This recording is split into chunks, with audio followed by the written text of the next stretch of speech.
Thanks for coming on. I appreciate it, man. No problem, dude.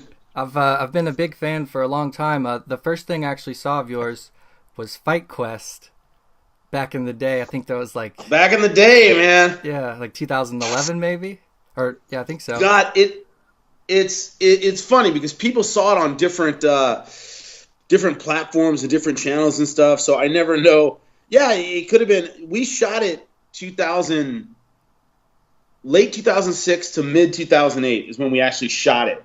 And then it came out in 2008 for the first time, but then it was on other channels and stuff. So I never know, where people saw it. Yeah, for people that don't know, that was a really cool show where you'd go and you'd train with these martial arts experts in different parts of the world, and then do sort of like some sparring or a competition at the end. No, it was for real, dude. It was for real. Yeah. It's funny.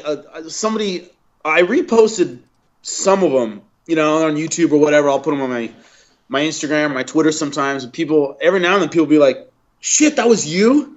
I'm like, "Yeah, that was me." Yeah, they don't associate the commentator with the guy on that show, but yeah, that was me, man. That was my first TV gig, and yeah, pretty much changed my entire life.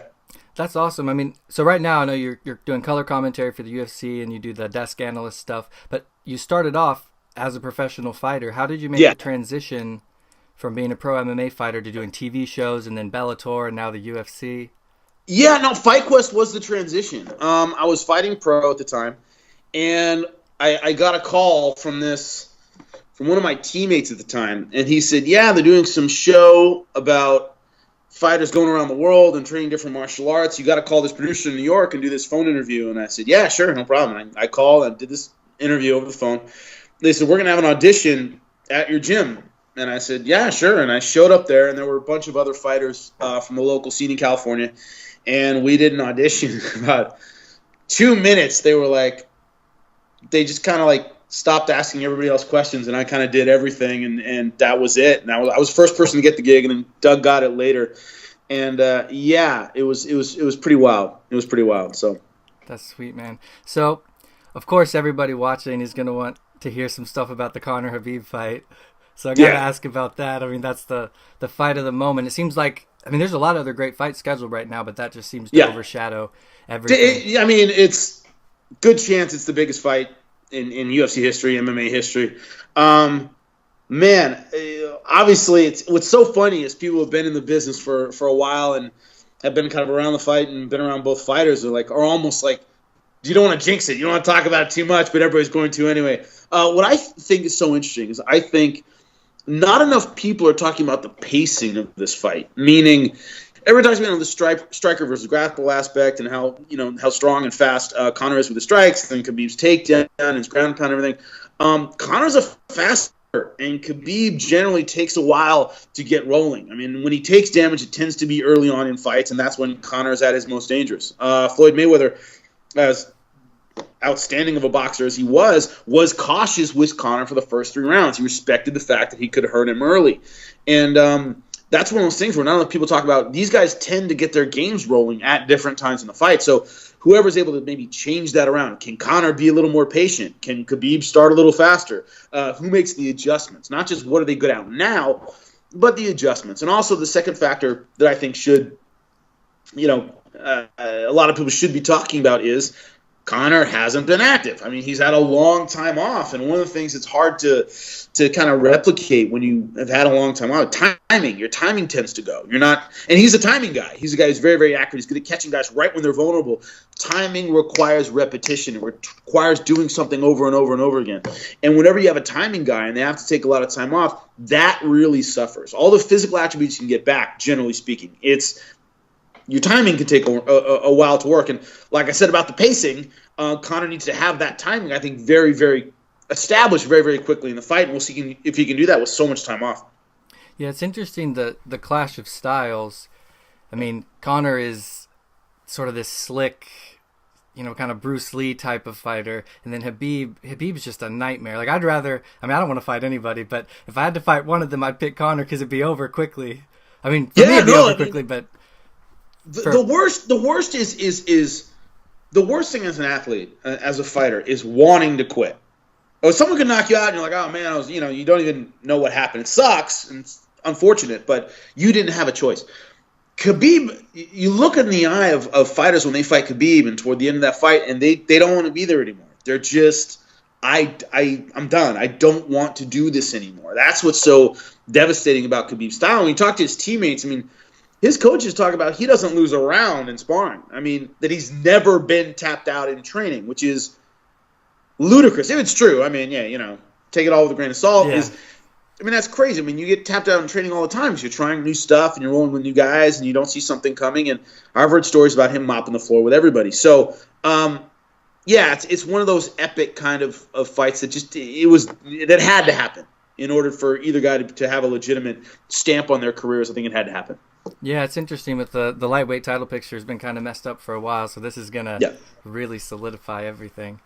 But there's go ahead. Oh, sorry. To me, the thing is, there are basically three fighters: Tony Ferguson, Khabib, and Conor that you could claim to be the champ.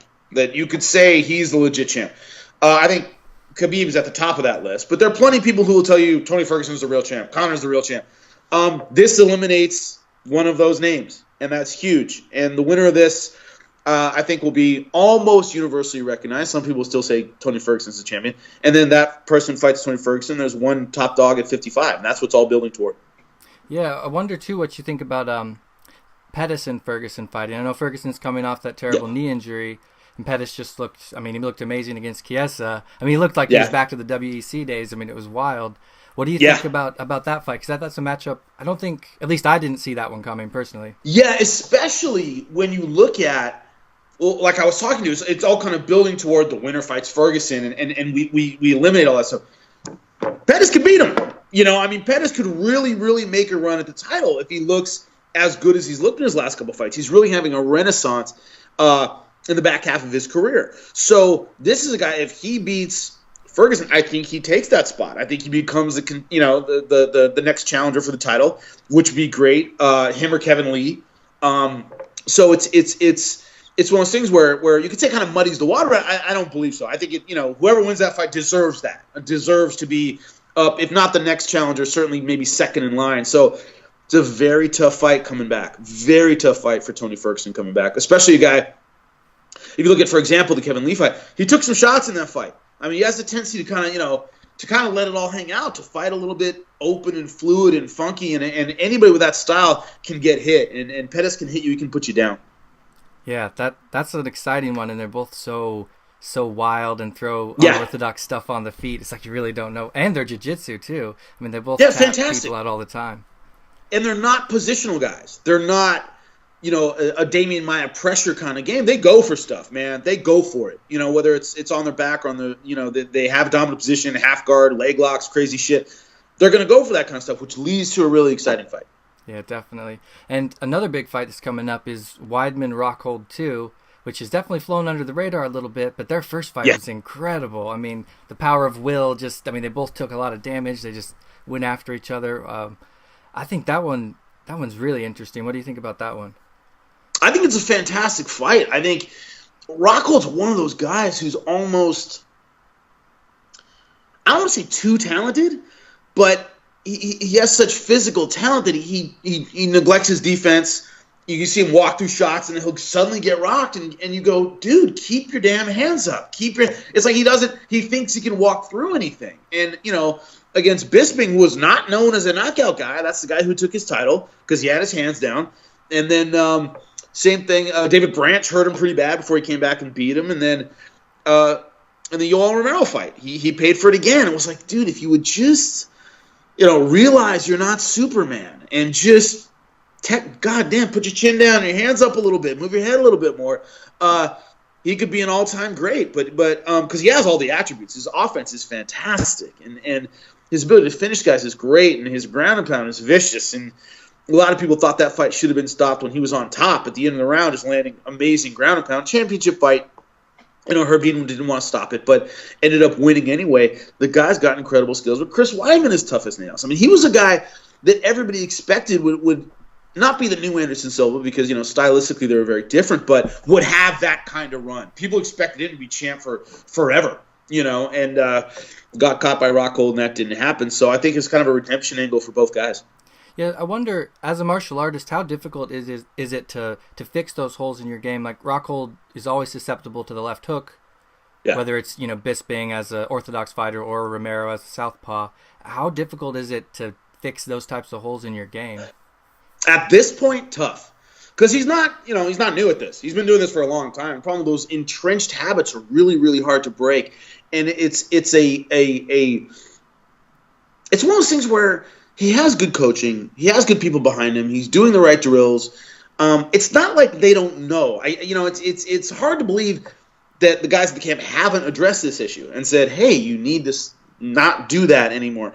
It could be just part of his nature and his attitude and what comes out in him during fights, that he likes dropping his hands and giving his opponents opportunities. I don't know what the root of the actual problem is, but when you talk about how easy is that to fix, at this point, hard. If this is the first 5 fights, you can fix that shit. He's been in this for a long time, and it's bedeviled him the entire time. I wonder, too, because I've watched like his old fights in Strikeforce, and he was winning almost all of them in a few minutes. I wonder if you get that feeling that, my offense is so good that I don't have to worry about my defense because I'm just, cracking with that left kick to take him down, choke him out. Yeah, that would have made sense a few years ago, but he's lost since then. He's paid the price for that thing since then. And that's when you start, everybody has those hiccups moving up. We see guys, they make the UFC debut and they have 10 fights, 9 of them knockouts in the first round, and they get to UFC and they stumble because you're moving up. It's not the same. You're going from high school to college to the pros. It's a different level, and you're going to have hiccups and problems and all that stuff. So, you can dust all the guys you want if you're on a prelim in Strikeforce. But when you move up to you're fighting for a title in UFC, fighting for a title in Strikeforce, you have to clean up those mistakes. And he's paid for it enough times that he should know by now. So we'll see if he's listening. Maybe not to this. Yeah. So I wonder, with your transition from the Bellator to the UFC, I like both organizations. I've been watching them both for like 7-8 years, and I wonder, was it a lot different, or did you just kind of step in and just feel right at home? Well, an important thing to keep in mind is I've known John Anik for a long time. Okay. I've known Joe Rogan for a long time. So these were all people that I know that I was able to work with, thankfully. The industry itself isn't really that big. So it's almost like if you're a player in the NFL and you switch teams, you probably know some of the coaching staff if you've been in the NFL for a lot of years. So it's in one way it wasn't that, but the job itself wasn't that different. The producer at Bellator, our actual producer for the actual show, was a UFC guy for years. Okay. So the language, the way he speaks in my ear, and the verbiage and the production schedules and stuff are all written kind of the same. He uses the same kind of format. So that wasn't hard. The scale is a little different, meaning the first thing I ever did officially for the UFC live, I was in Perth, Australia, and for Rokhold Romero, and they said, can you host a Q&A for us? It's going to be Jesse Jess, and it was Dan Kelly and Uriah Faber, and we're going to have a Q&A with some fans. Can you host that for us? First thing I ever did for them. And I said, yeah, sure, no problem.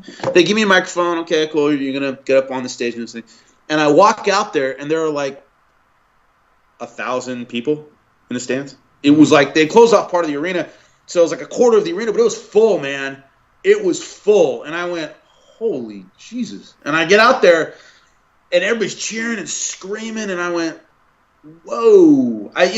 Just the scale is a lot bigger. The job isn't that different. I've hosted weigh-ins before, but then I did it for the UFC, and it was like, oh, crap. You're filling your friggin' auditorium with this. So that was it. But the nuts and bolts of the job, producers are pretty much the same. Once I'm locked in, all I'm seeing is the area in front of me and the fighters. That's all I'm really focused on. But everything leading up to that, interacting with fans and all, the scale of the UFC is like ridiculously bigger. So that took some adjusting and getting used to. Gotcha. So I wonder too, there's some young fighters coming up that it seems like they're coming up with this really diverse skill set. Like one in particular is Sean O'Malley, who's fighting soon, and his ability to switch stances, spinning, all that different stuff. What do you think about this kind of new breed? Wonderboy kind of came in with it a little bit. Conor has a little bit of it. But these guys that are taking... Violent Bob Ross, same thing. A young guy coming up, Yeah. But these guys taking sort of traditional martial arts skills and then blending them with the highest level of MMA. I think is fascinating. I love it.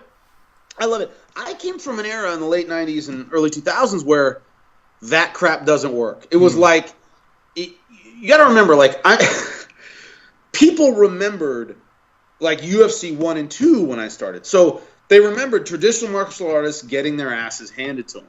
That was like the early days of the UFC, of MMA period. Traditional martial artists getting their asses kicked was like the theme of the first 10 UFCs was guys coming in with kung fu and just getting murdered. Mm-hmm. So when I was there was a backlash against traditional martial arts. When I first started, it was pretty much kickboxing / Muay Thai, wrestling, Jiu Jitsu, and boxing. Those were the 4 styles. Every now and then someone would have judo or sambo or something like that. But really those were the 4 styles you did.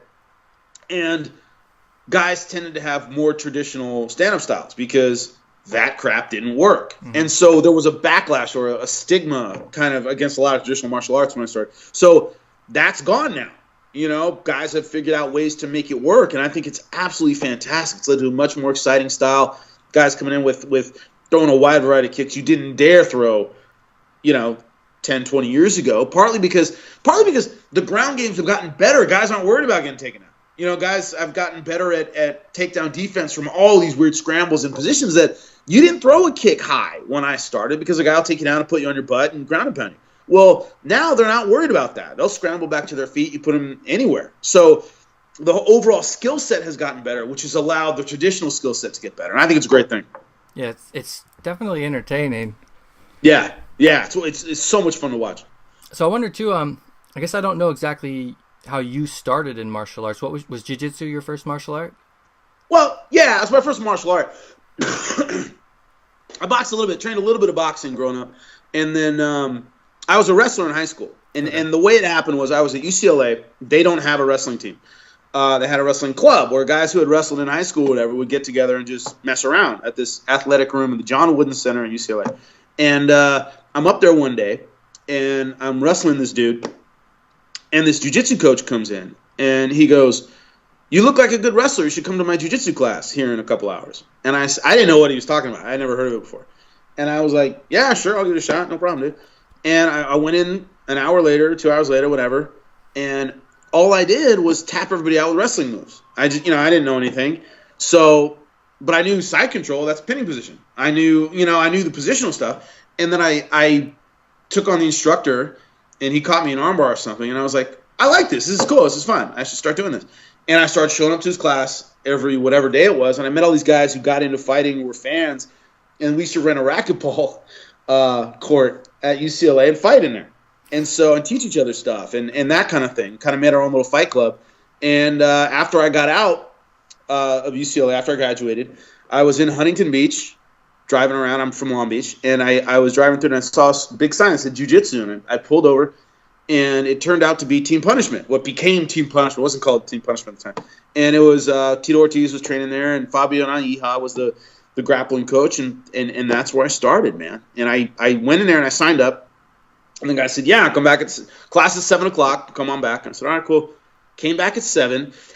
He puts me on the mat. We learned our technique. He puts me on the mat with this guy, and he goes, "All right, you're gonna roll with this guy." And I said, "All right." And I shook his hand. And I said, "Hi, my name's Jimmy." And he said, "Hi, my name's Rampage." And I said, I thought I misunderstood him. I was like, did he say Randall? And I didn't understand him. And it was Rampage. It was Quinton Rampage Jackson, the first person I ever trained with.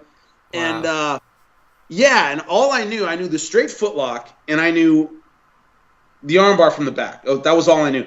And he was huge. And I said, "Well, I'll just footlock him then."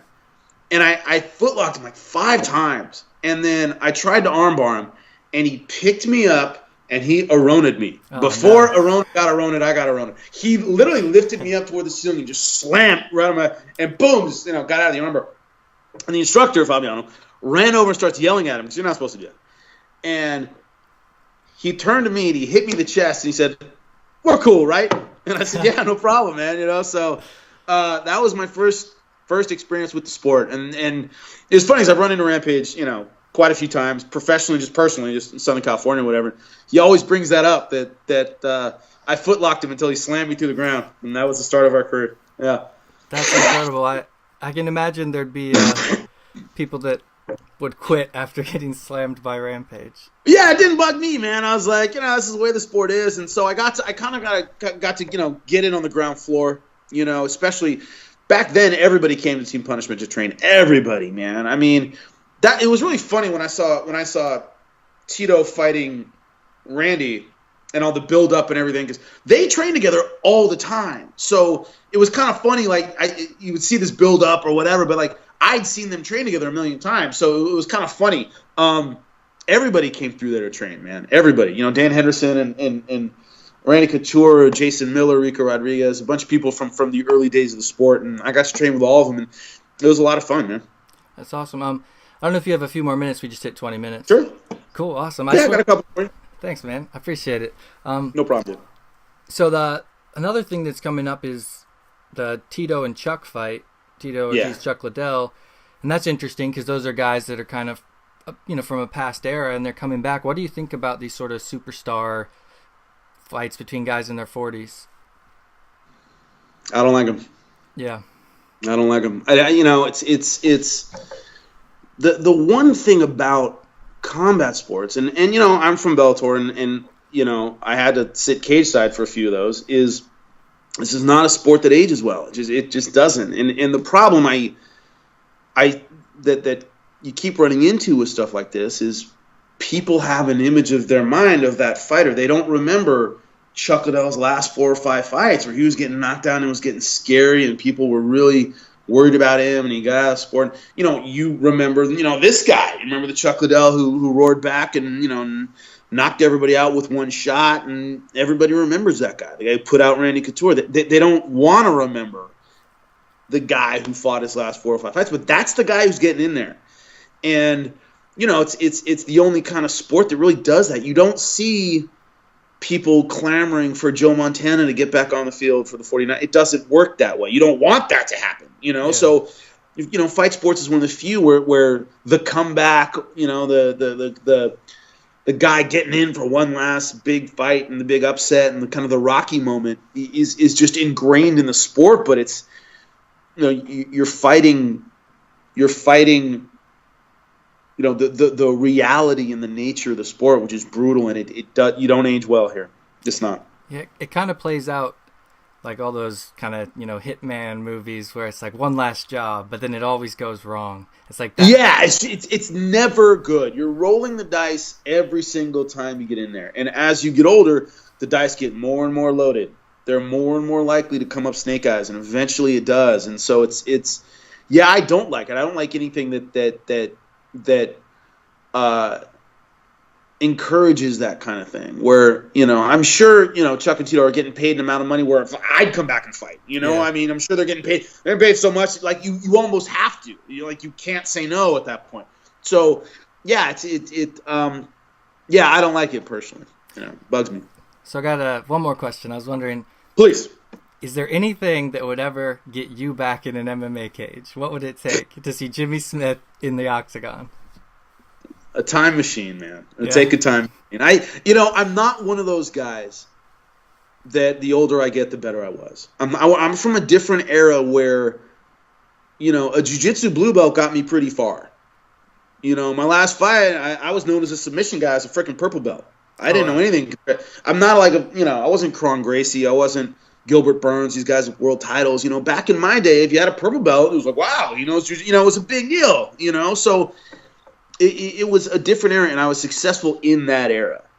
I am very aware of how much better this era is. I'm aware of how much better trained these guys are and how much younger they are than I am. I'm aware of all of those things. And so perhaps because I never really got to that level anyway, I don't have that fire in me to come back. I'm going to no, dude. I had my time. I got out to do TV stuff. That's why I left the sport. It was because I started getting other opportunities, and I've never looked back, and I'm not going to. That's awesome, man. That's great that you found your calling, and it doesn't involve getting punched in the head at 40 years old. Yeah, no, I'm not getting punched in the face for money anymore. It's working out, bro. That's awesome. Hey, man, I really appreciate you coming on. This is a lot of fun. Thanks, man. Appreciate you having me, brother. All right? Thanks, sir. Have a good one, brother.